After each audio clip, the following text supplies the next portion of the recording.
소름 돋네. 615억. 주식으로 2억 2천만 원을 잃고 우울증에 걸려 1년 동안 방 안에 틀어박힌 한 남자가 있습니다. 그는 현재 600억의 계좌를 인증한 자산가가 되었지만 그의 시작점은 0원, 아니 마이너스 계좌였습니다. 그는 특별한 천재가 아니었습니다. 몰빵의 지옥, 부모님의 흐느낌, 신용 반대 매매, 순자산 마이너스 4천만 원. 거기서 끝났다면 지금의 이야기는 존재하지 않았습니다. 어쩌면 여러분 중에도 이렇게 묻고 계신 분이 있을지 모르겠습니다. 난 여기서 끝난 걸까? 하지만 그의 대답은 단 하나였습니다. 사즉생, 죽기 살기로 다시 일어서라. 기회는 바닥에서 시작된다. 여러분이 단기 투자자든 중기 투자자든 장기 투자자든 관계없이 오늘 이야기는 투자 성공의 비결을 넘어 결국 승리하는 인간의 표상을 보여주고 있습니다. 오늘 영상이 여러분의 투자 실력 및 수익 향상에 도움이 되었으면 합니다. 그리고 600억 자산가의 지혜와 그의 투자 여정이 고스란히 기록된 이 책의 매수와 보유, 탐독을 적극 추천드리며 영상 시작해보도록 하겠습니다.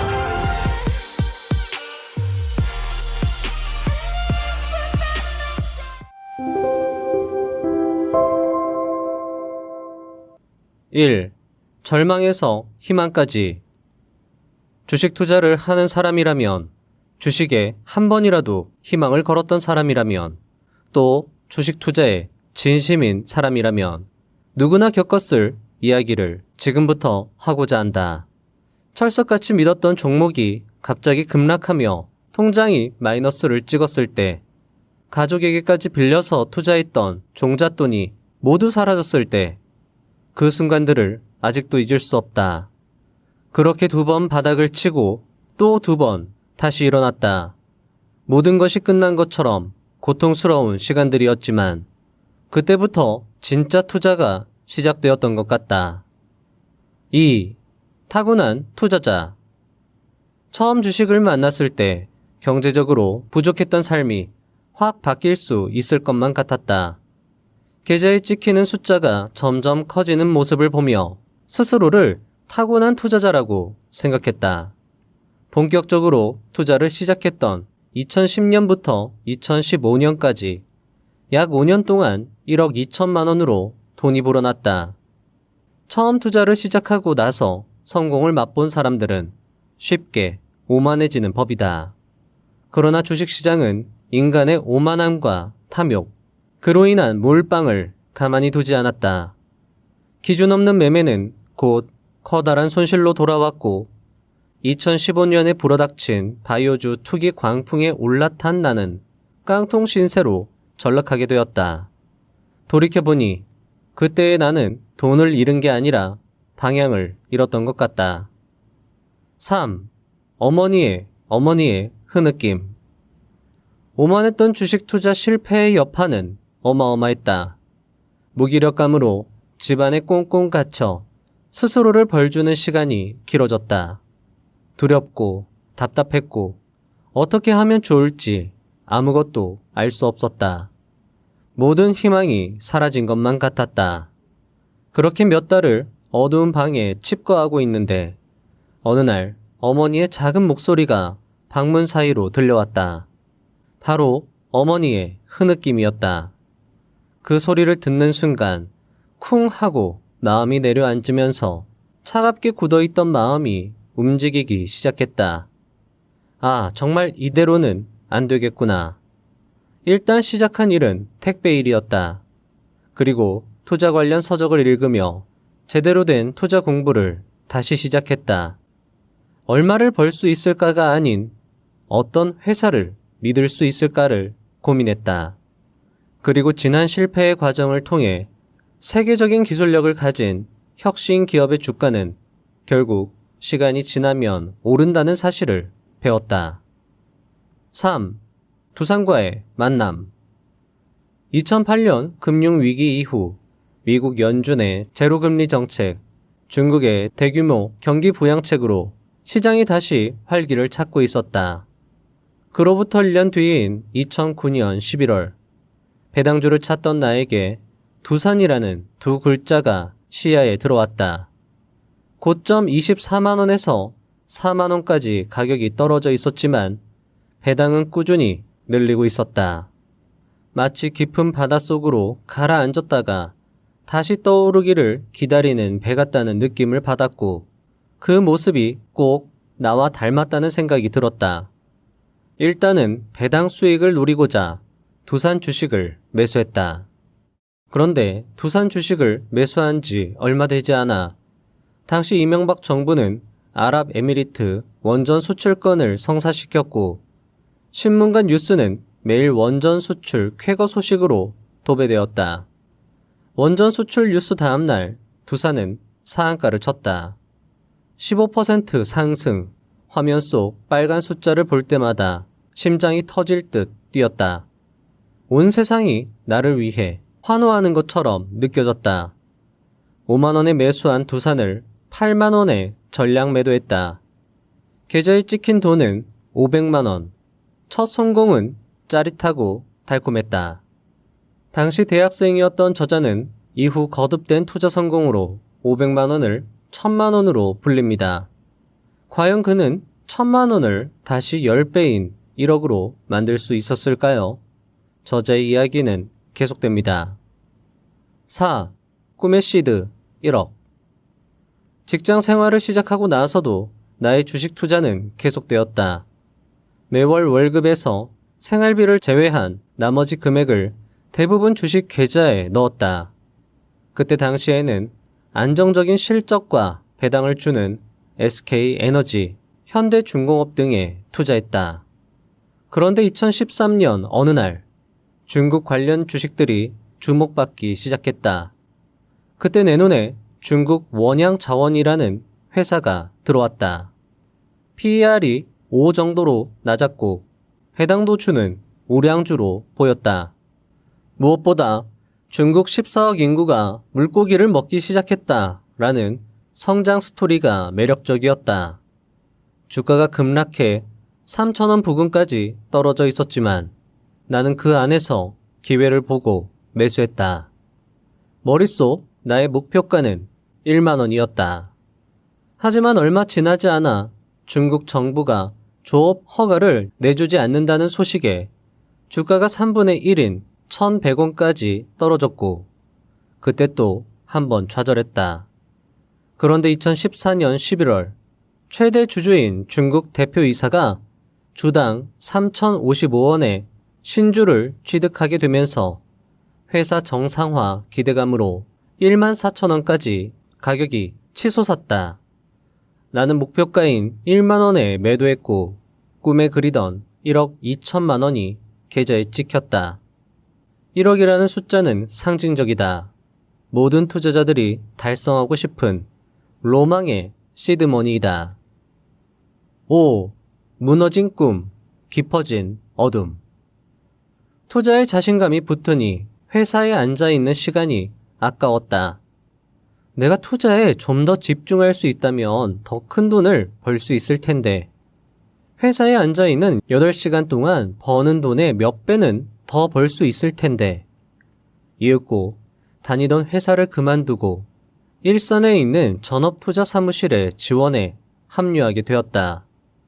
전업투자 사무실에 처음 출근하던 날 창밖으로 보이는 일산 호수공원의 물결이 햇빛을 받아 반짝이고 있었다. 그 풍경을 보며 다짐했다. 여기서 성공해서 아파트도 사고 결혼도 하고 새로운 인생을 시작해야지. 제대로 해보기 위해 부모님께 1억이라는 돈을 빌려 총 2억 2천만 원의 자본금을 마련하였다. 평생 처음 만져본 거액의 돈이었다. 이 돈이 나에게 날개를 달아줄 것 같았다. 사무실 분위기는 활기가 넘쳤다. 아침부터 밤까지 사람들은 주식 이야기로 들떠 있었다. 마치 무림의 숨은 고수에게 비법을 전수받는 기분이었다. 거기서 나는 그동안 접해보지 못한 성장주 투자에 대해 배우게 되었다. 워렌 버핏, 벤자민 그레이엄 등 가치 투자 대가들이 강조하는 저평가, 우량주를 선택하는 것이 당연하지만은 않은 방식이라는 걸 알게 되었다. 6. 혼돈. 정보가 곧 돈이다. 사무실 사람들은 그렇게 말했다. 그들의 말에 동조하듯 나 역시 하루 종일 리포트를 읽고 전문가의 강연을 들으며 시장의 흐름을 따라가려 했다.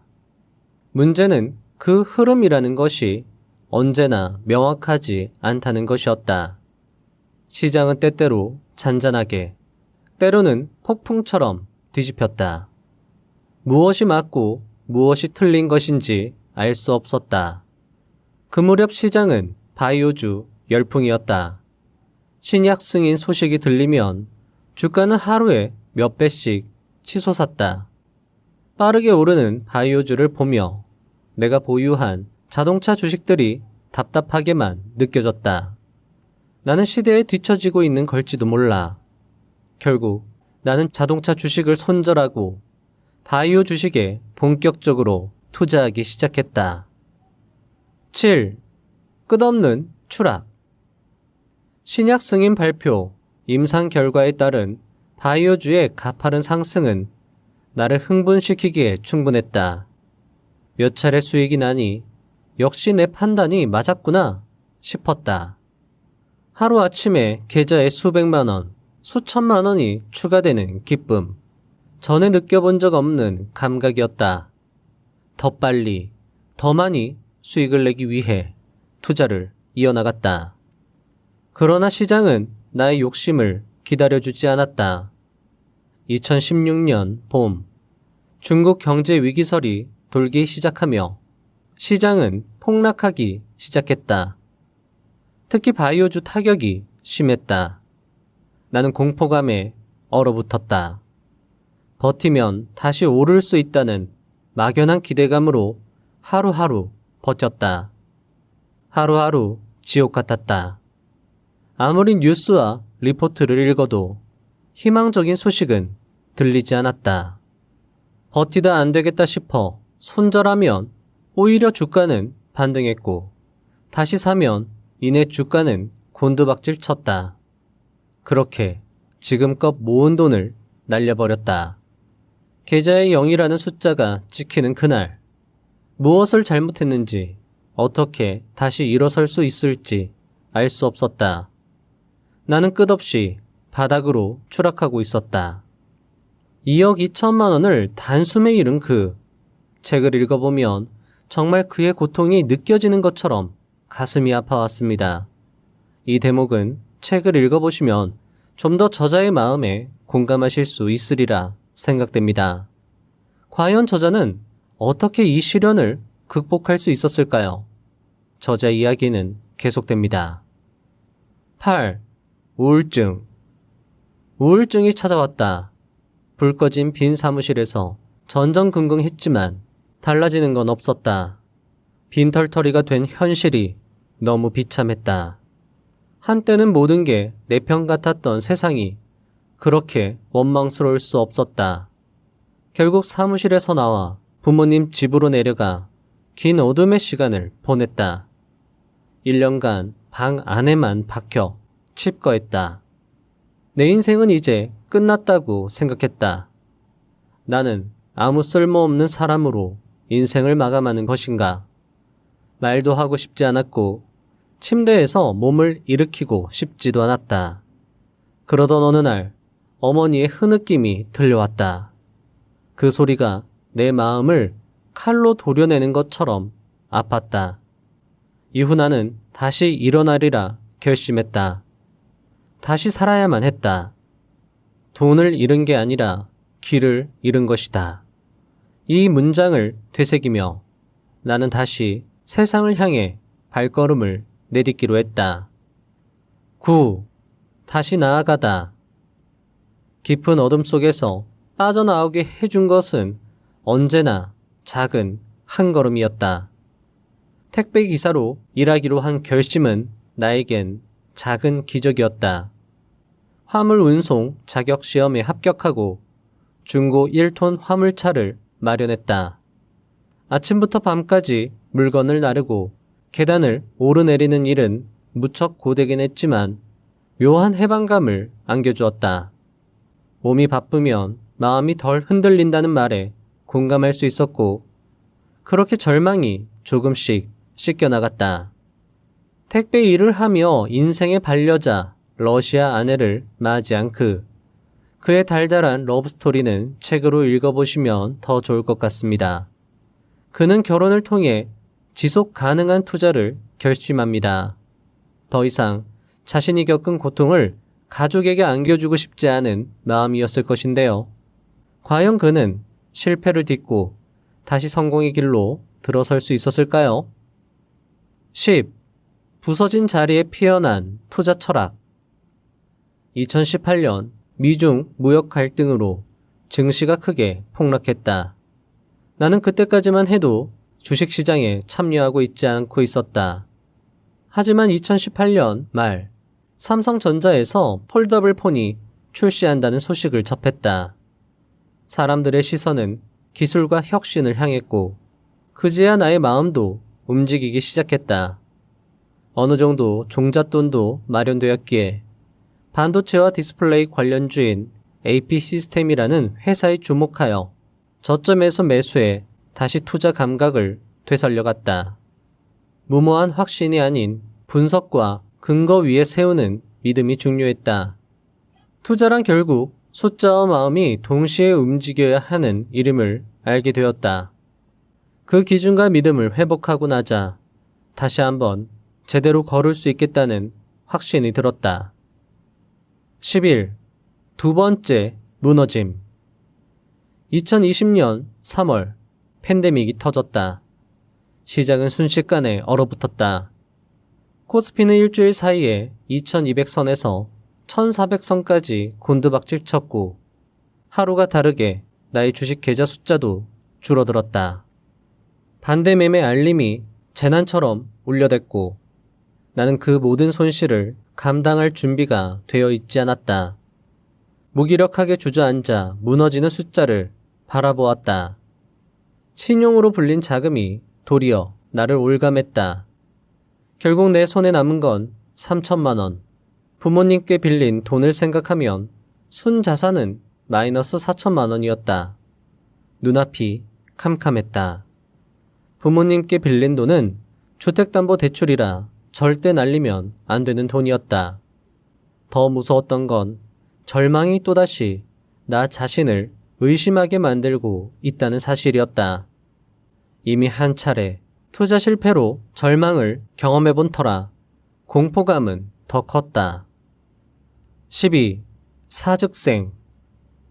그러던 어느 날 아내가 나에게 다가오더니 조심스럽게 말했다. 우리 아기 생긴 것 같아. 그 말을 듣는 순간 잠시 숨이 멎는 것 같았다. 비참했다. 아버지로서 태어날 아이를 축복하며 기뻐할 수 없는 현실. 그리고 태어날 아이의 미래에 대한 불안감. 하지만 태어날 아이 덕분인지 이상하게도 마음속에 한 문장이 또렷이 떠올랐다. 이대로 있을 순 없다.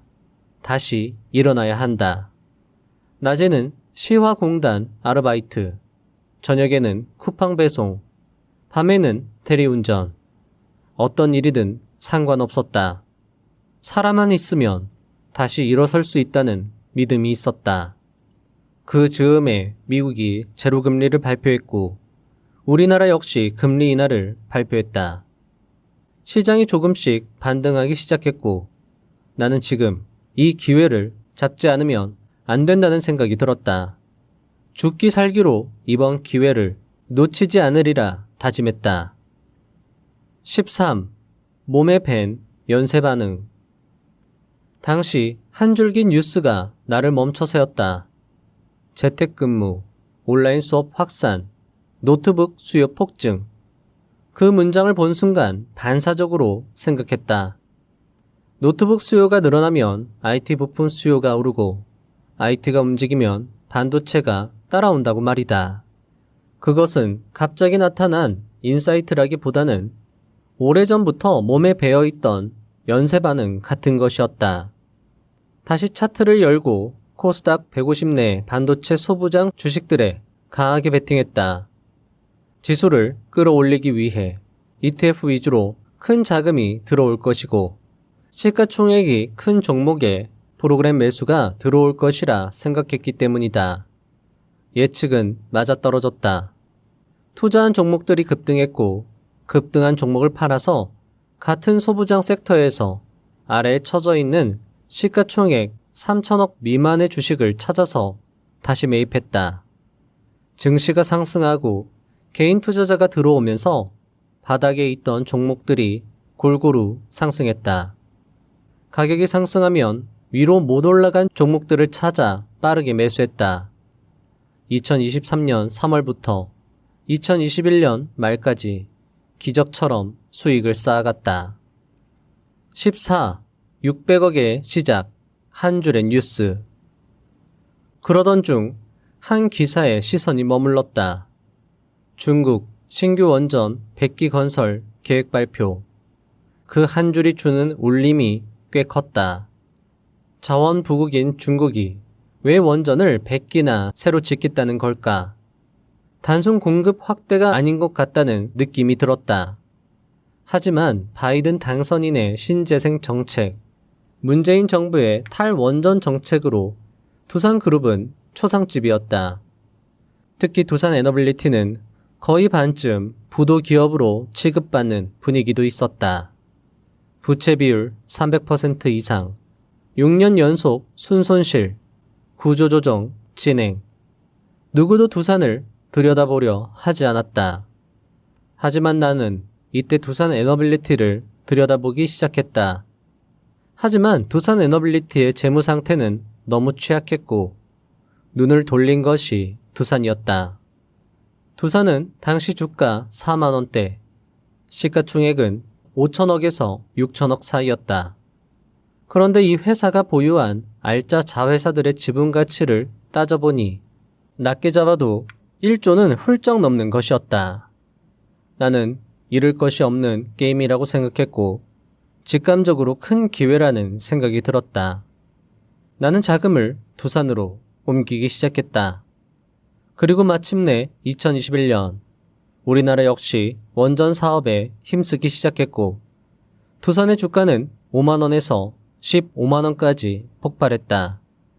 깡통 계좌가 12억으로 바뀌는 기적이 일어난 것이다.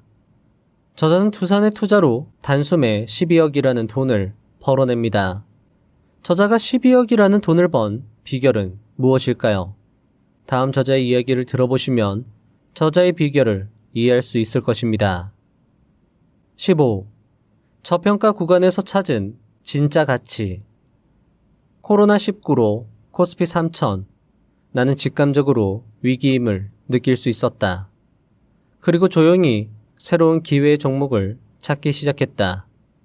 아직 시장이 주목하지 않고 있는 기업, 저평가된 기업, 아무도 모르지만 큰 성장이 예상되는 기업. 그때 눈에 들어온 회사가 역시 두산이었다.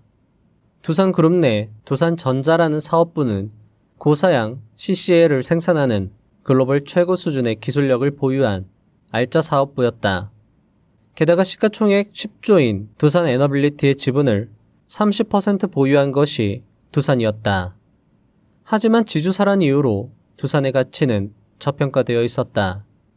아무리 못해도 두산전자와 두산에너빌리티의 가치를 따져보면 두산의 시가총액은 2.5조 원은 넘어야 했다. 하지만 두산의 시가총액은 7천억. 나는 이것을 기회로 본 것이다. 주가가 적어도 3배는 오르겠다. 확신할 수 있었다. 물론 언제 오를지는 알 수 없었다. 하지만 방향이 맞다면 언젠가 가격이 상승할 것이라 믿는 것이 나의 투자 전략이다. 그리고 모두 탈원전, 원전의 미래는 없다고 할 때 AI 시대 전력의 중요성을 알고 있었기에 믿음을 가질 수 있었다. 가치가 이미 존재하는 기업임에도 시장에서 알아보지 못해 저평가, 바닥 구간에 있을 때 매수하고 그리고 기다림. 이것이 저자가 이야기하는 자신의 투자 비결, 철학, 전략이었습니다. 위 차트는 두산의 주봉 차트입니다. 동그라미를 친 부분이 저자가 관심을 갖기 시작한 2021년도의 주가 위치입니다. 그런데 해당 차트를 보시면 눈에 띄는 곳을 쉽게 찾을 수 있을 것입니다.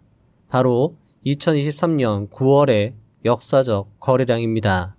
역사적 거래량의 의미는 해당 지점에서 대규모 손바뀜이 발생되었다는 것이고, 이는 큰 세력이 두산그룹의 변화 또는 주가 상승을 미리 인지하고 선투자를 진행했다는 것을 의미할 수 있습니다.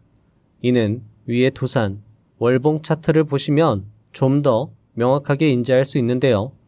2023년도의 거래량은 두산의 근 20년 동안의 최고 거래량인 것을 확인할 수 있습니다. 당시 두산의 일봉 차트를 보면 위와 같은데요. 대량 거래량이 터진 이후 주가는 200일 이동평균선 아래로 곤두박질 치고 이후 200일 이동평균선 아래에서 횡보합니다. 그리고 다시 역사적 거래량이 터진 고점 부분을 돌파한 후 되돌림, 그리고 대시세 분출의 모양새를 보여주는데요. 이와 같은 패턴은 두산뿐만이 아니었습니다.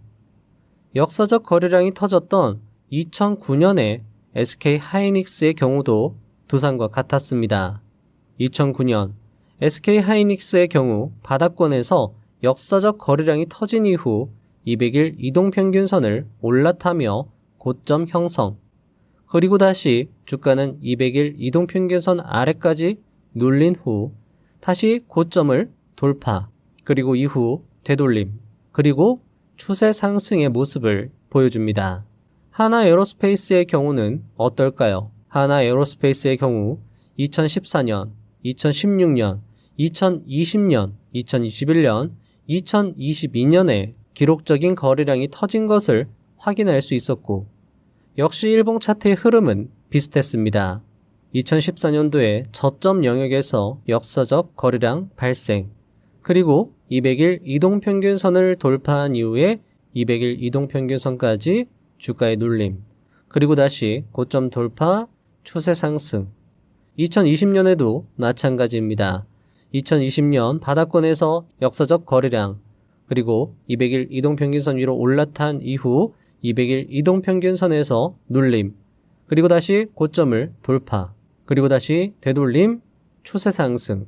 특히 역사적 거래량 이후 200일 이동평균선 돌파, 그리고 200일 이동평균선 눌림, 그리고 대시세 분출의 패턴은 역사적 거래량을 보여준 다수 종목에서 대부분 볼 수 있었던 사안이었습니다.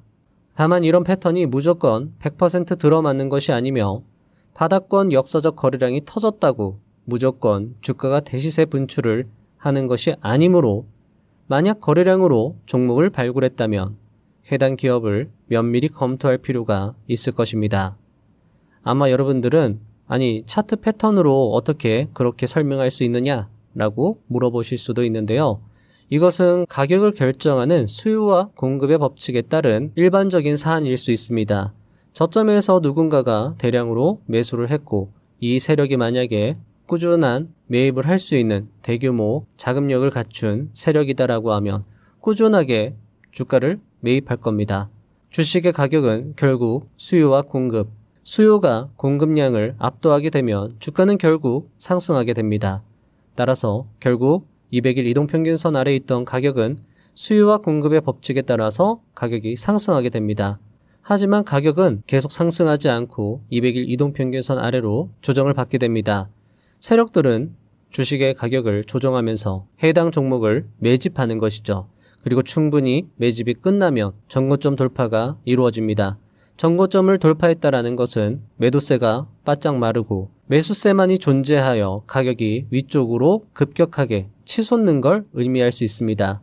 이는 가치 투자의 대가 일본의 머렌 버핏, 사와카미 야스토가 이야기한 것과도 일맥상통합니다. 가치 투자자 중에서도 차트 투자, 특히나 이 수요와 공급의 법칙은 가치 투자나 단기 투자를 하시는 모든 분들이 강조하는 사안이기 때문에 그런 수요와 공급의 법칙에 따라서 차트를 읽어 나가신다라고 하면은 투자 아이디어를 얻을 수 있지 않을까 생각을 합니다.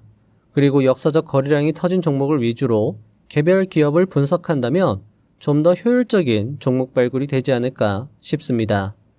보통 역사적 거래량이 터진 종목들은 시대 중심적 성격의 종목들이 섹터로 단체로 상승할 때 발생하게 됩니다. 최근 단체 상승한 시대 중심적 성격의 종목 중에서 역사적 거래량이 터진 종목을 발굴할 수 있었는데요.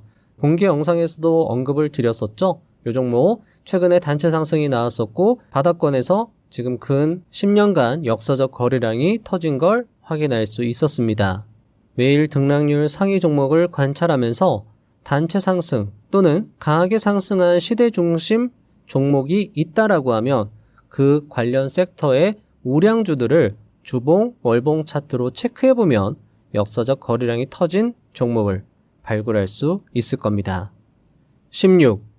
넥스트 두산을 찾는 사람들. 최근 들어 부쩍 넥스트 두산은 어디냐는 질문을 참 자주 받는다. 이런 질문을 받을 때마다 잠시 말이 없어진다. 많은 분들이 이미 오르고 있는 종목을 기대하며 묻지만 필자가 말하고자 하는 기업은 언제나 아직 주목받지 못한 기업이기 때문이다. 기회는 보통 조용히 찾아온다. 두산도 그랬다.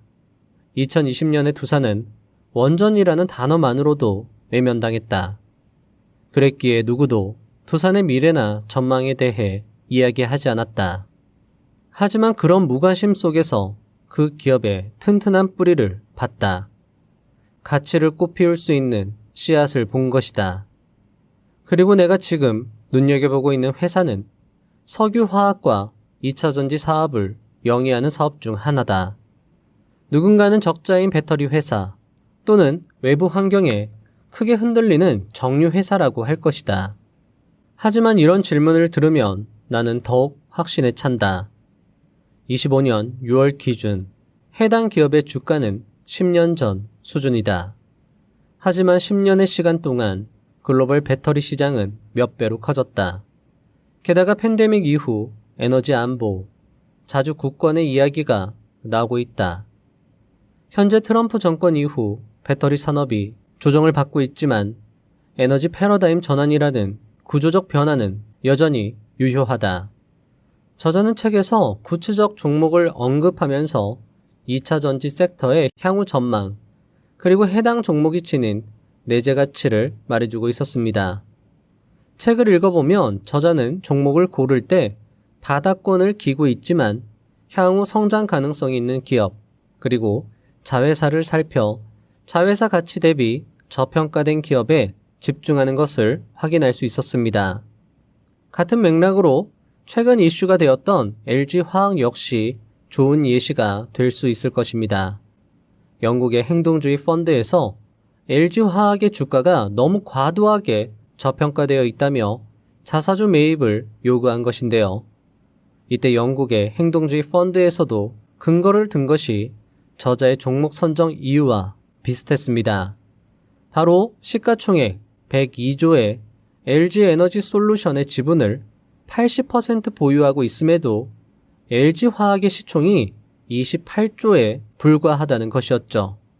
LG화학은 그냥 참고만 해주시고 해당 부분은 책을 통해 저자의 생생한 의견을 직접 들어보시면 좋을 것 같습니다.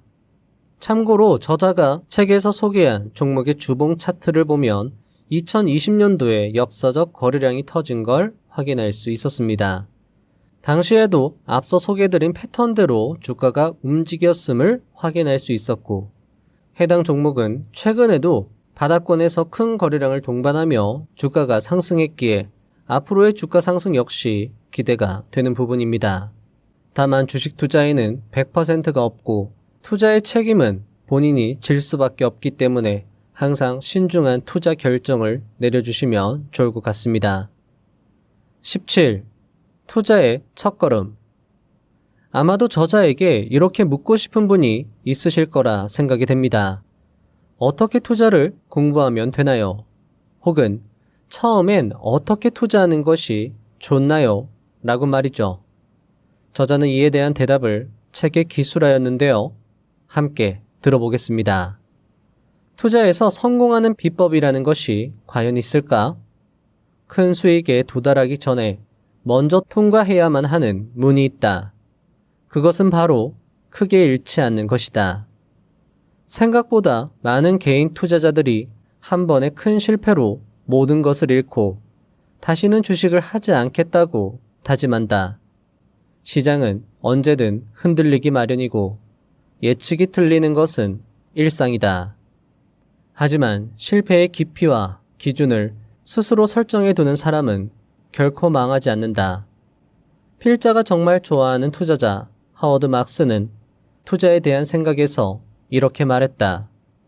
훌륭한 투자자는 잃지 않는 법을 안다. 놀라운 수익률이 아니라 회피한 손실로 위대함이 결정된다. 두 번의 실패 후 나는 크게 벌려 하지 말자. 크게 잃지 않는 것이 버는 것보다 중요하다는 것을 가슴속에 새겼다. 그리고 지난 투자 시간 동안 가장 크게 후회한 것이 바로 몰빵이었다. 따라서 어느 정도의 분산 투자는 선택이 아닌 필수다. 그리고 중요한 것은 최대 손실 한도를 정해두고 그 한도에 다다르면 손절하는 것이다.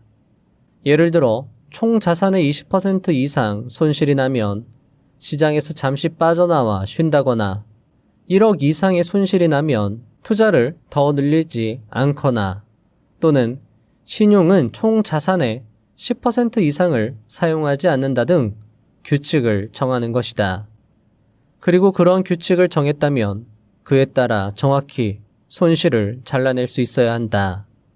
투자는 마라톤과 같아서 속도보단 완주가 더 중요하다.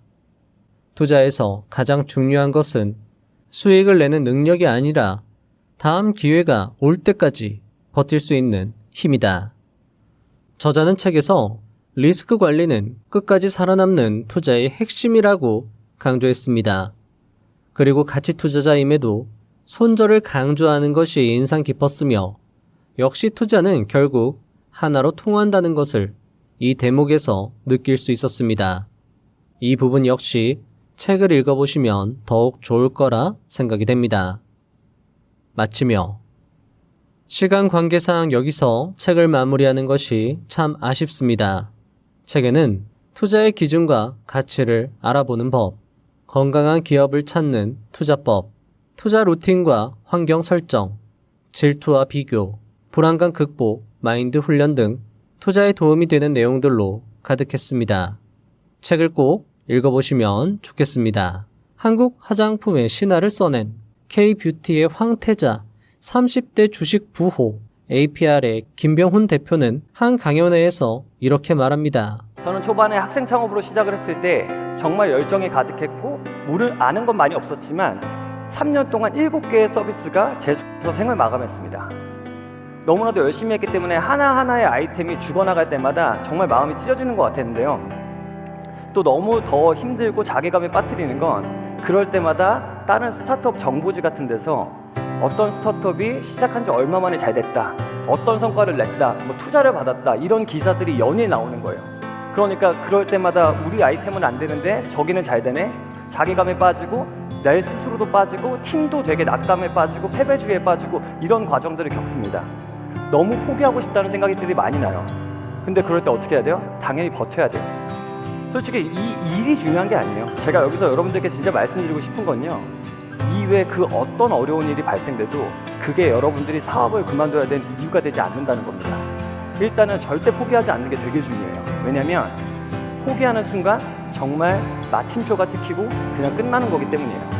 김병훈 대표는 30대의 나이임에도 어마어마한 부를 자랑합니다. 아크로 서울 포레스트 펜트하우스를 290억 원에 사버릴 정도입니다. 해당 아파트는 전국 평당 매매 가격으로 역대 최고가라고 합니다. 그런 그가 이렇게 말합니다. 3년 동안 7개의 사업이 제 손에서 생을 마감했다고 말이죠. 자신의 손에서 생을 마감했다는 표현에서 그는 자신의 사업을 자식처럼 아꼈다는 것을 알 수 있습니다. 그런 자식 같은 사업을 떠나보낼 때의 마음이 그의 표정, 떨리는 목소리에서 전해지는 것 같습니다. 사업을 떠나보낼 때마다 그는 많이 울고 많이 그리워하고 오랜 기간 슬퍼했을 것입니다. 하지만 그는 결국 이렇게 말합니다. 포기하지 마세요 라고 말이죠. 290억 아파트를 단번에 매수한 재력가의 입에서 나오는 말치고는 조금은 볼품없고 뻔해 보입니다.